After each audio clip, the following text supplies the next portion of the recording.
Welcome back to the shed. Remember last time when I said, let's make a table? Well, that's what we're doing today. Come on. That pile of wood looks pretty intimidating. Let's put it to one side and start from the beginning. This piece of sapele is 30mm wide and 5mm thick. With the aid of Curly the shooting board, we can plane a 30-degree bevel along its length. I've shown how to make this shooting board in another video, and if you've watched that video you'll already know that 6 of these make a jacket. If you haven't watched that video, you probably call this a hexagon tube. Go watch that video, get in the loop, come on. There are quite a few of these jackets to cut, and sharp tools are going to do it. When it comes to cutting the pieces for the jackets, work through all of your pieces one side at a time. Using a stop block as a square edge will give us good contact with the straight edge of the sapele.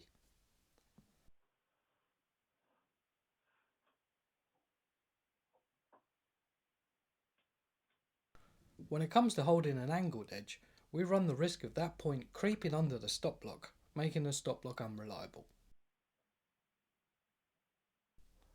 To combat this problem, use the shooting board to create a matching angle in the stop block.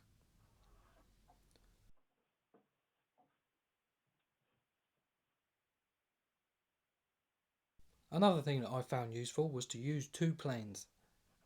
A small block plane set to take a heavy cut does most of the work, and the low angle jack takes light cuts to creep up on the final dimension.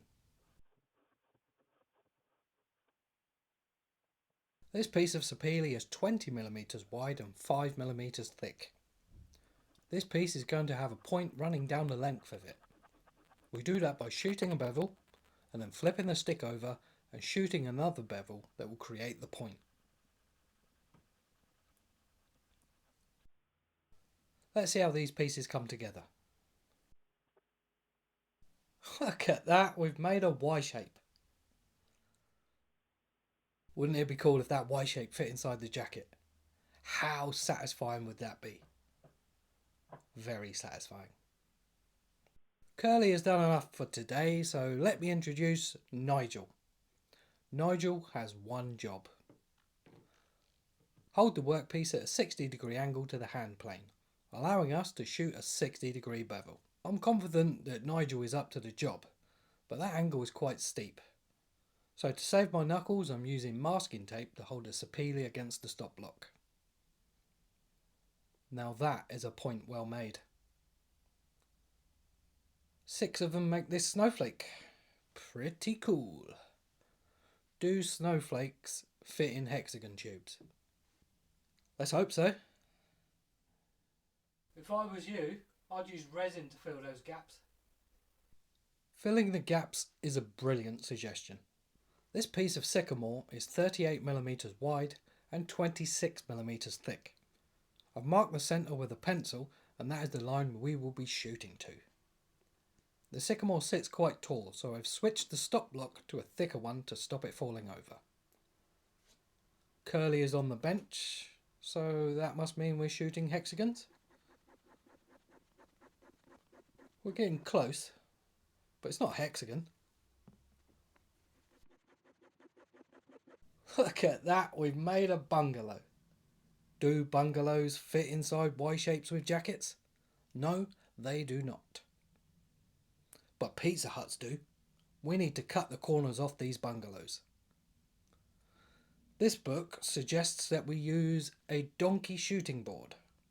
Let me introduce you to Peter the Pew Pew. Peter has one job. Hold the workpiece at a minus 30-degree angle. That's right, we're shooting an undercut.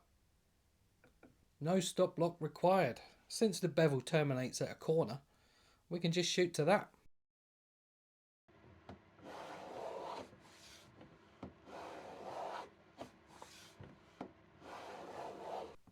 That's not as reckless as you might think.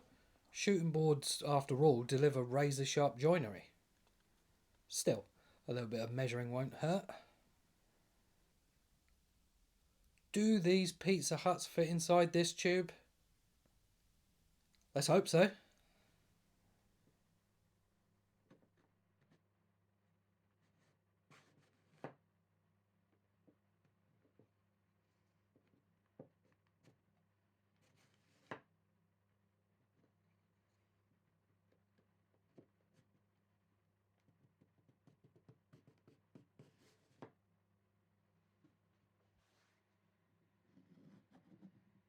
This piece of sycamore is 20mm wide and 18mm thick. Curly is back on the bench again. Does that mean we're making even more hexagons? No, we're making triangles.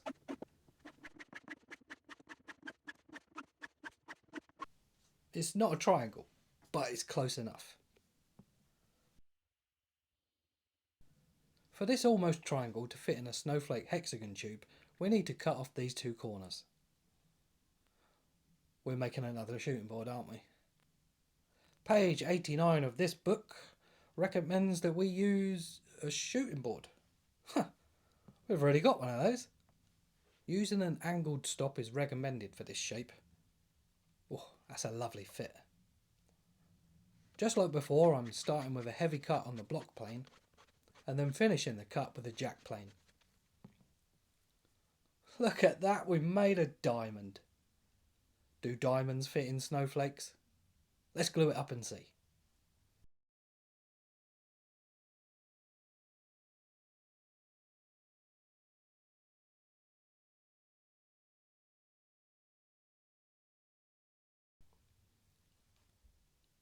These are the two shapes that are going to make up the pattern.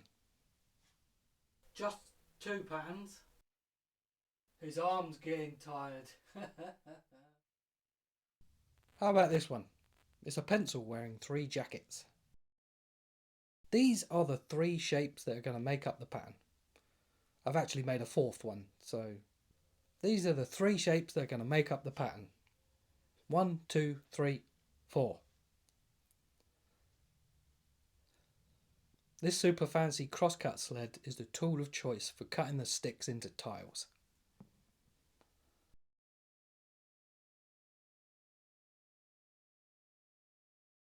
There is a very pretty tabletop in there somewhere. I wouldn't do it like that. You should have used oak. What was that one? It's not oak, is it? Maple and walnut would have been. No, he should have used oak. Okay, this is going to be the easiest glue up ever. What could go wrong?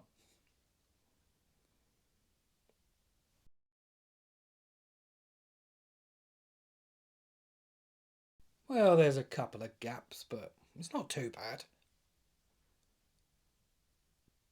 It's been quite an effort to get to this point. Just ask my achy shoulder. So let's get the CNC to do some work for a change, shall we? There are 2 ways to use a CNC. Dust shoot off so you can see the action, or dust shoot on to catch a dust. I prefer dust shoot on.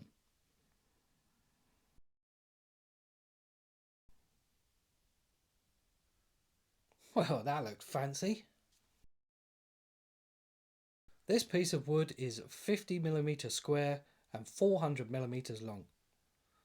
With the help of the lathe, we can literally turn this square round.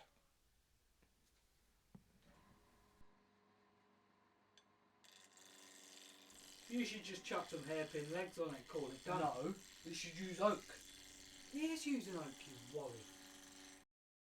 This sheriff's badge is my answer to the question, how are we going to fit the legs to the tabletop? The plan here is to drill an angled hole by tilting the drill table and using a Forstner bit for a nice size hole. If you feel the need to say that my fingers are very close to that drill bit, just remember this. I said it first.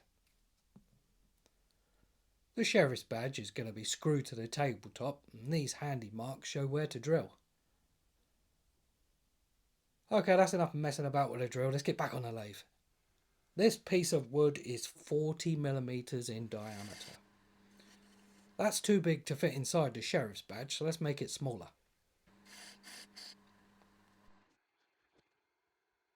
The tenon fits in the badge quite nicely, even if I do say so myself.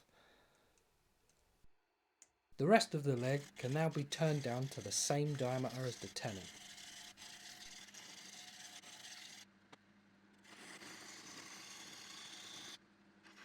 Stage 1 of turning the taper is complete, so let's flip our sticks around, get it in the chuck and clean up the end.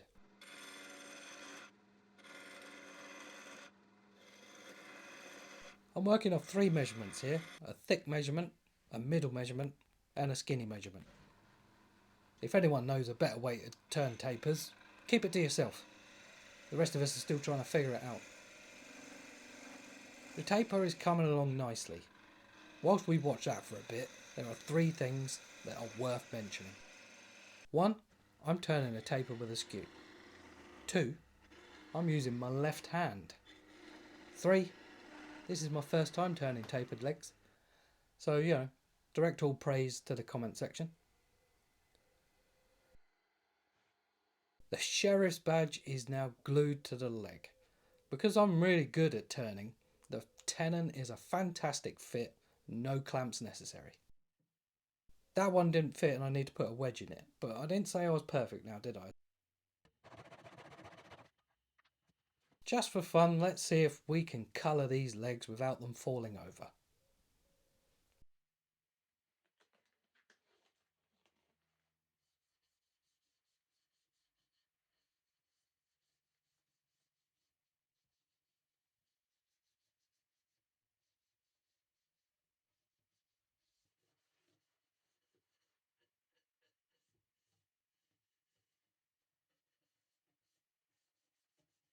Well, that was easier than I expected. Let's put them to one side to dry. Hold on a minute, are you gonna... Yes, this is getting the black treatment too.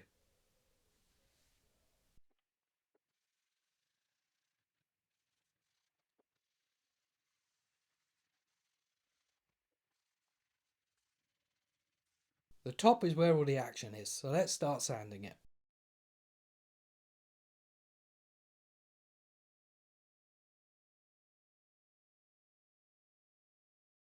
Just for fun, let's use some of the finishes I use on my lathe.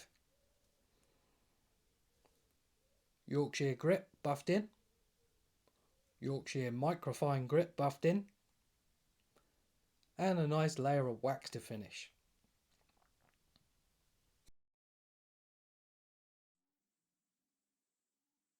Look at that, we've made it shiny.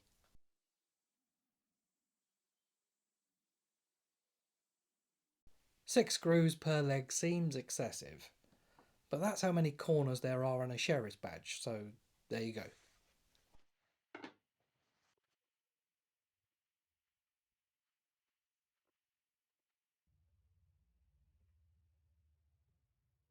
Should have been oak.